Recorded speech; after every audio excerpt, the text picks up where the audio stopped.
tous, j'espère que vous passez un bon dimanche. Moi, je suis en train d'attendre des clients là, qui vont pas tarder d'ici 15 minutes. Et je voulais vous partager quelque chose qui s'est passé pour moi concernant cette arrivée. Je me suis dit peut-être ça pourra en aider certains. En fait, j'ai eu beaucoup de mal avec l'agence immobilière qui nous a envoyé ses clients à obtenir des informations. Ça faisait plus d'une semaine que je demandais à l'agence, s'il vous plaît, envoyez-moi le nom des clients, le nombre de personnes et surtout un numéro de téléphone pour que je puisse les contacter avant leur arrivée. Et c'était silence radio, silence radio. L'agent immobilier m'écrivait un email de temps en temps et me disait oui, ils arrivent dimanche, je suis en train de prendre les informations, je vous tiendrai au courant, mais aucune information vraiment sur le numéro de téléphone, le nombre de clients, j'avais rien. Alors que d'habitude, les agents immobiliers sont super organisés. En général, ils nous envoient des fiches clients au moins un mois avant l'arrivée, où on sait exactement combien il y a de personnes, le numéro de contact pendant le voyage et tout ça. Et donc, jusqu'à hier, samedi, donc la veille de l'arrivée, l'agent immobilier enfin se décide à m'envoyer un numéro de téléphone, un 07 à 11 chiffres. Alors je lui dis écoutez, votre numéro il me paraît un peu bizarre, c'est des Français. Elle m'a dit non, je crois que c'est des Américains, peut-être qu'il faut mettre un +1. Bref. Donc je garde ce numéro, je mets le +1 et j'essaie de contacter les clients sur WhatsApp sans succès. J'envoie un email parce qu'elle m'avait aussi envoyé l'email du client, sans succès. Et on arrive à aujourd'hui, jour de l'arrivée, à quelques minutes de l'arrivée, et j'avais tout à l'heure, il y a encore 2 heures, j'avais encore aucun contact du client. Donc c'était vraiment handicapant. Donc là, ce que j'ai fait, c'est que j'ai appelé carrément le head manager, c'est-à-dire le directeur de l'agence immobilière. Je lui ai écrit sur WhatsApp et je lui ai dit écoutez, vos collaborateurs, c'est n'importe quoi. J'arrive absolument pas à avoir le numéro des clients que je suis censée accueillir dans 1 heure ou 2. On m'avait juste dit ils arriveront vers 3 ou 4 heures.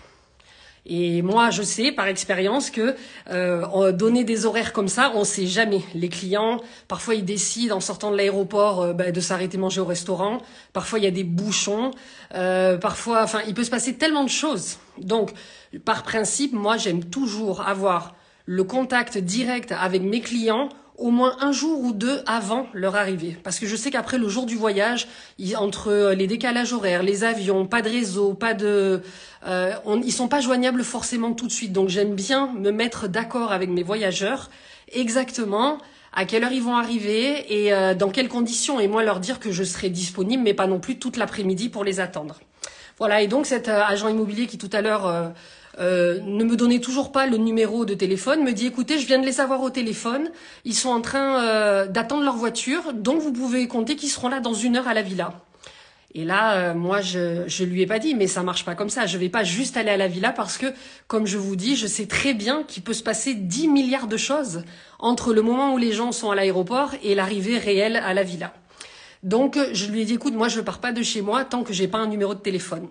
Elle s'est enfin décidée à m'envoyer le numéro de téléphone, qui était en fait un +44, c'est-à-dire c'était des Anglais, c'était même pas des Américains.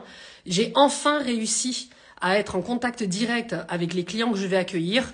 Et j'ai eu confirmation qu'ils attendaient toujours leur voiture de location. Si j'avais écouté l'agent immobilier, ça ferait déjà plus d'1 heure que je serais en train d'attendre mes clients à la villa.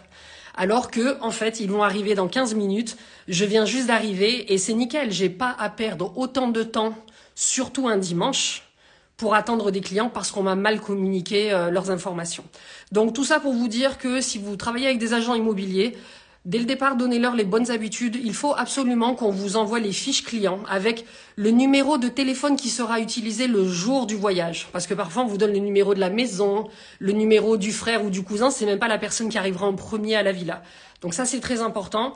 Ayez et prenez l'habitude de vraiment avoir un premier réel contact sur WhatsApp et non pas par email ou par téléphone, par texto si c'est des numéros français ou européens. 1 jour ou 2 avant l'arrivée. Comme ça, vous cadrez bien votre arrivée et votre disponibilité. Parce que moi, franchement, le dimanche, c'est mon seul jour de congé. J'ai pas envie de passer toute mon après-midi à attendre des locataires, quoi. C'est clair que non. Soit dit en passant, parce qu'on me demande souvent en message privé, combien est-ce que je charge sur les jours fériés ou les dimanches.